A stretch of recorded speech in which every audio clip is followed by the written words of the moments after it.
It's hard to describe the feeling when I first saw those messages on her phone. It was late last night, and I was sitting in the living room trying to unwind after a long day. I'd been suspicious for a while, little things that didn't add up, like how suddenly she was texting more than usual, sneaking her phone into the bathroom, or that nervous laugh she'd get when I looked her way. But I'd ignored most of it, telling myself I was paranoid, until I saw the messages. I remember the exact moment my stomach sank and my palms grew slick with sweat. Her phone buzzed on the coffee table and I reached over without thinking. I was just going to glance stupid, I know, but what I saw stopped my breathing. There were messages from her boss just last month, right during our family vacation. They were intimate, flirtatious, full of inside jokes I didn't know about. And the worst part, she called him babe at one point. I stared at the screen, unable to move. My heart was pounding so loud I thought everyone in the house could hear it. My mind spun, trying to process what I'd just seen. I felt this icy wave wash over me, and suddenly that whole life I thought I had with her felt like a lie. We'd just gotten engaged. How the hell did I miss all the signs? How could she do this? I kept telling myself I'd confront her, but right then I just sat there numb. My stomach twisted, knots of rage and betrayal twisting tighter with every second. I looked at her, asleep beside me, blissfully unaware. Her chest rose and fell rhythmically, her hair spread across the pillow, her face peaceful. That peaceful face. It made me want to scream. I had to get out. I couldn't sleep, couldn't think. Instead, I slipped out of bed quietly, my legs feeling like rubber. I went into the kitchen and sat there, staring at the dark window. The cool glass pressed against my palms, and I could feel my pulse pounding in my ears. I looked down at her phone again just to confirm what I saw. It was real. Every message, every word, this wasn't some misunderstanding or a joke. She'd been lying to me for months, sneaking around behind my back, and I had no idea. I kept asking myself, what the hell do I do? Do I wake her up, confront her right now? Or do I plan how to get revenge? My fists clenched and I felt the raw, bitter taste of betrayal on my tongue. I wanted her to feel what I was feeling, shattered, humiliated, like my entire world was turning to dust. I knew I couldn't stay silent. Not anymore. So I settled into the cold quiet of the night, making a silent vow. I'd find a way to make her pay for this. I didn't know the full extent of her betrayal yet, but I was determined to find out. And once I did, she'd wish she'd never crossed me. The flames of anger were burning bright inside me, and I could feel it ready to ignite. Tomorrow I'd start planning. But tonight I just sat there, grappling with the shock. My mind kept circling back to that moment I saw the messages, replaying every detail. I knew one thing for sure: nothing would ever be the same. I woke up this morning feeling like I'd been hit by a freight train. My chest was tight, and my stomach still churned from last night's discovery. The silence in the house was deafening. Normally, the morning would start with her humming in the kitchen or the smell of coffee wafting through the air. Today, it was just quiet, heavy like a cloud hanging overhead. I didn't want to wake her. Honestly, I wasn't sure I even wanted to see her face right now. Instead, I threw on some jeans, grabbed my coffee, and sat on the back porch, trying to clear my head. My hands were trembling, and I kept replaying those messages. I kept asking myself, how long has this been going on? Was I just blind? While staring at the yard, I saw her come outside, her face still half asleep. She looked surprised when she saw me sitting there, but then she smiled, that soft, familiar smile, like everything was normal. It made my stomach twist even more. I wanted to scream, to shake her, to demand answers right then and there, but I held back. She sat next to me, brushing her hair behind her ear. "Morning," she said softly, trying to sound casual. "Morning," I replied, voice rough. I took a deep breath, trying to steady myself. "We need to talk." Her smile faltered. "What's wrong?" I looked her in the eyes and felt a cold rage build up. "I saw your messages last night," I said quietly but firmly. "The ones from your boss, the ones you thought I wouldn't find." Her face went pale, then flushed. I don't know what you mean." "Oh, come on," I snapped. "Don't act like you're innocent. Those messages say everything. You calling him babe over and over, flirting like you're some high school girl. How long has this been going on?" Her eyes welled with tears, but she quickly wiped them away. "It was a mistake," she whispered. "It didn't mean anything. I was upset and I Don't, I cut her off. My voice was cold, sharp. You don't get to justify this. All those times you lied, all those excuses. You were cheating on me during our family vacation. I was supposed to be proposing to you and you were sleeping with your boss. How the hell did I miss all the signs? She looked down, trembling. I didn't want you to find out like this, she said in a small voice. I was going to tell you, but I didn't know how. I felt my fists tighten. You were going to tell me after you finished screwing him. She gasped, then looked away. It wasn't supposed to happen again, I swear. It was just that once I was stressed and I made a terrible mistake. I stared at her, my blood boiling. A mistake, that's your explanation. You're telling me you slept with your boss and it was just a mistake. For how long, huh? How many times? Were you planning to keep this secret forever? She didn't answer, just looked at the ground, tears streaming down her face. I felt like I was suffocating. My mind was racing, trying to formulate a plan. This was beyond betrayal, it was destruction. I wanted justice. I wanted her to pay for breaking everything we built, for turning my world upside down. Get your things, I said, voice trembling with fury. You're leaving. Now. She looked up, eyes wide with shock. Please just listen. No, I cut her off. You had your chance. Now I'll decide what happens next, but I'm not staying in the same house with someone I can't trust. Not anymore. She broke down crying, begging me to forgive her, to give her another shot, but I couldn't. Not after what I saw, not after her betrayal. The taste of betrayal was bitter, but I knew I had to get out of that fog of shock and start thinking about what I'd do next, because this wasn't just a breakup. It was a war. I went to the closet, grabbed the essentials, and started packing her things without a word. Inside, my mind was already working on how to turn this rage into something more than just silent suffering. I'd make her regret what she did. I had to. The only question now, how far was I willing to go? The house felt colder now, emptier somehow, even though I was the only one left in it. As I packed her things, my mind kept circling back to her betrayal, how she'd been hiding this for months, probably planning her escape just as I was discovering her.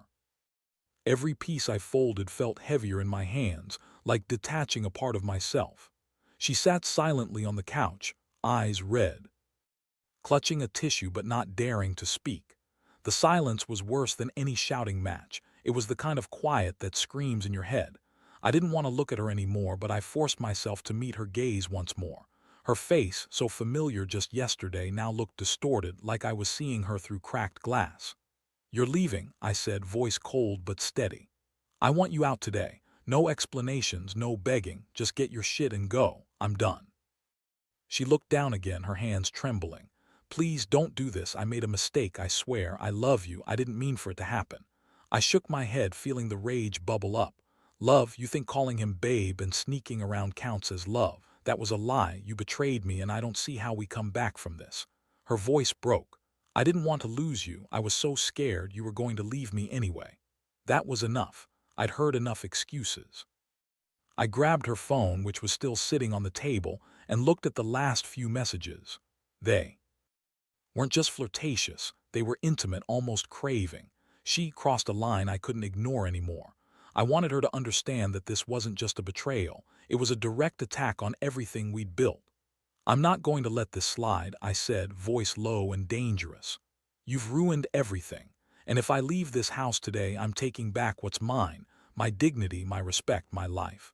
You're free to go, but don't expect me to forgive this. She looked like she was about to say something, probably begging, probably pleading for another chance. But I was beyond that. I'd already made up my mind. I'd spent years trusting her, believing in us. Now I knew I was just a fool, blind to what was happening right under my nose. I turned away from her, went to the door and grabbed my keys. My hands were still trembling, but I kept my grip tight. I needed to get out of this house before I did something I'd regret. Just take your things and go, I said, voice firm. And don't bother trying to contact me. I'll decide what's next, but it's not with you anymore. She finally stood up, tears streaming down her face. Please don't do this. We can fix it. No, I cut her off sharply. Not this time. You chose him over me, over us. That's on you. With that, I opened the door and stepped outside. The warm sunlight hit my face, but it did nothing to warm my cold, angry heart. I knew I'd be replaying this moment for the rest of my life. The betrayal was a scar I'd carry forever. As I watched her drive away in her car, I felt a strange mix of relief and devastation. I'd won the battle, but the war was far from over. I wasn't going to let her get away with this. No, I had plans to make her regret every second of her betrayal. I just had to figure out how. That's when the real work would start. The silence in the house after she left was deafening. I stood there for a long moment, feeling the weight of everything that had just happened. My hands still shook, not from fear but from the adrenaline surge of betrayal and anger. I knew I couldn't just let this go. I had to do something calculated, something that would hit her where it hurt most. I moved to the desk in the corner of the room, pulled out my phone, and started planning. I needed proof, irrefutable proof, that would make her realize what she'd lost and clear my mind of any lingering doubts. First, I went through her phone again, scanning the messages, the photos, the hidden apps. I needed everything, all the evidence I could get. While scrolling, I found a few more texts from her boss, some exchanged during work hours, some late at night. I saved screenshots, made copies, and then deleted nothing. I wanted her to know I'd seen everything. It wasn't just about revenge, it was about reclaiming my dignity. Next, I decided to call someone I knew could help. Not a friend, not a family member. Someone who knew how to handle situations like this, an old acquaintance, a private investigator. I needed someone to dig deeper, to find out the full extent of her affair and maybe gather some leverage. I didn't want to just walk away. I wanted her to feel exposed, vulnerable, humiliated. That's what I craved. The idea of her realizing I wasn't just some fool. She could walk all over. I dialed the number and waited. When he picked up, I got straight to the point. I need someone to follow her, find out whoever she's been seeing, and get me any dirt I can use, I said, voice low but intense. He paused, then asked, "You sure? This isn't exactly legal, you know." "I don't care," I snapped. "She's been cheating on me and I want proof, full proof. I want her to regret the day she ever crossed me." There was silence on the line, then he finally said, "All right, I'll start tonight. You'll have everything you need soon enough." I hung up, feeling a strange mixture of relief and cold resolve. This was only the beginning. I wasn't just going to walk away from this. No, I was going to make her pay in ways she never expected. For now, I had to keep calm, keep my head clear, and prepare for what was coming. While waiting for the investigator's report, I started to plan my next move. This wasn't just about revenge anymore. It was about taking back control of my life. I needed her to understand that she'd lost more than just her relationship with me. She'd lost her dignity, her trust, and perhaps her career if I played my cards right. The house was silent, but my mind buzzed with possibilities. I could feel the adrenaline simmering just below the surface, ready to explode. That's when I realized she thought she'd broken me. But I was only getting started. And she'd soon realize that the betrayal she thought she'd hidden so well was about to come crashing down around her. The next few days dragged by like years. I stayed busy. No point in sitting around and stewing in my own rage. I kept myself busy with work, with planning, with waiting. Every minute felt like a countdown to some inevitable moment of reckoning. I told myself I'd let the investigator do his job, and when the time was right, I'd act. Finally, late that afternoon, I got the call I'd been waiting for. The investigator had everything. Photos, videos, texts, proof that she'd been seeing her boss casually for months, probably even longer. The images weren't pretty. I saw her out with him, laughing, touching, close enough to kiss. I saw the messages she'd written, the flirtation. That crossed every line. My stomach clenched tight, but I forced myself to stay calm. I had what I needed. Now it was time to execute my plan. I sat down, pulled out a clean envelope, and carefully placed the evidence inside. I sealed it with my own hands, trembling slightly. I knew what I was about to do would change everything. No turning back now. This was my final move. Later that night, I went to her workplace, an upscale restaurant where she was working part-time. I didn't go inside, not yet. I parked a block away, watching. She was there, wearing that same nervous smile I'd seen earlier, working her shift. I studied her, felt a strange mix of disgust and pity. She'd always been so confident, so sure she could keep her secrets hidden. But she'd underestimated me. I took out the envelope and slipped it into her purse, where she'd see it when she got home. Just enough to make her realize I'd been watching, that I'd uncovered everything. A message that couldn't be ignored. The next morning I knew she'd find it. I didn't leave any note, no explanation. Just the evidence, pure and simple. That's when I saw her walk into the living room clutching her purse like a shield. Her face was pale, eyes wide, trembling. "What's this?" she asked, voice shaky as she pulled out the envelope. I watched her open it, saw her eyes scan the contents, the photos, the texts, the videos. Her hand went to her mouth and she looked like she'd been punched in the gut. "Did you know I was watching?" I asked softly but with a dangerous undertone. "Or did you think you could hide everything?" She shook her head desperately. I I didn't mean for it to go this far," she whispered. "I was scared. I didn't want to lose everything. I felt my jaw tight. You lost everything already. You lost me, your dignity, your respect. You thought you could cheat, sneak around, and I'd never find out. Well, guess what? I found out. And now I'm going to make sure everyone knows what kind of person you really are." Her eyes filled with tears. "Please, I'll do anything. Just don't humiliate me." But it was too late for that.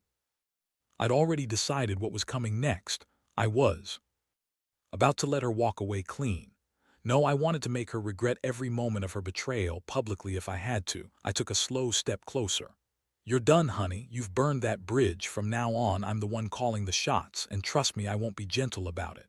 She looked at me, pleading, her voice cracking. "Can we just talk, please?" But I knew better. There was no talking anymore, only consequences. I was done being the fool, done pretending everything was fine. I'd planned my next move carefully. The ball was in my court now, and I was about to make sure she paid for all those lies. Big, undeniable, humiliating. And as I walked out that door, I felt the first flicker of relief. The worst was over, but the real punishment was just beginning. I'd make sure she understood that cheating always comes back to bite you, and I was just the one to deliver the bite.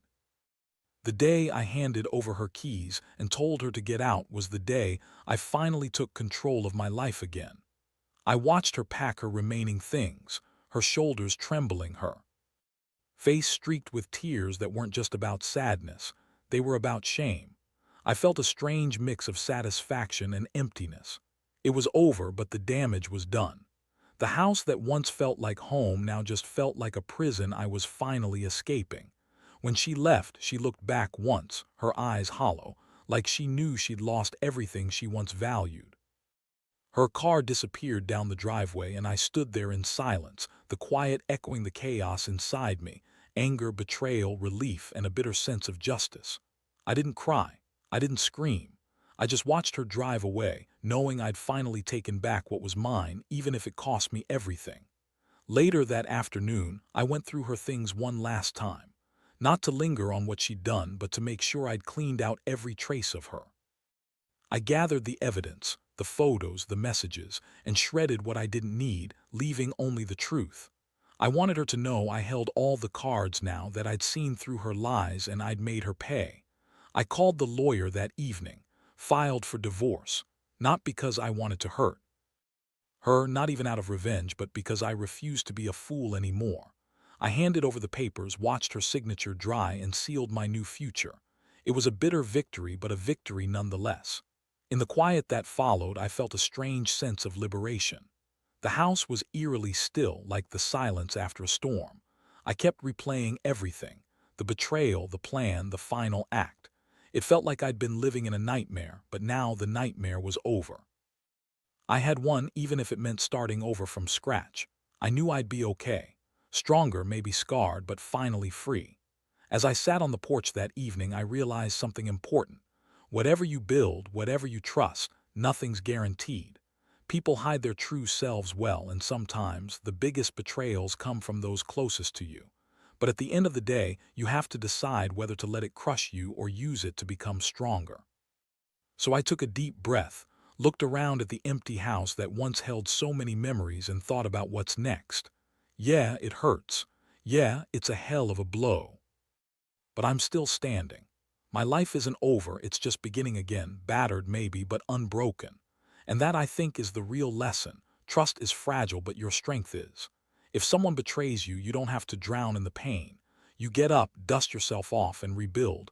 better, wiser, and more prepared for whatever comes next. Because in the end, nobody can take away your dignity unless you let them.